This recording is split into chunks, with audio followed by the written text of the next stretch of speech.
Herkese merhaba arkadaşlar, kanalımıza hoş geldiniz. Afra Saraçoğlu'dan set pozu. Son olarak Yalı Çapkını dizisinde Seyran karakterine hayat veren Afra Saraçoğlu yeni paylaşımıyla gündeme geldi.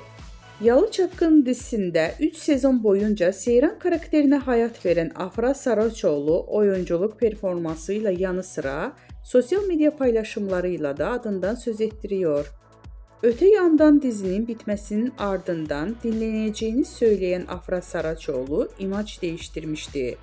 Koyu renkli saçlarını sarıya boyatan ünlü oyuncu son halini takipçilerinin beğenisine sundu.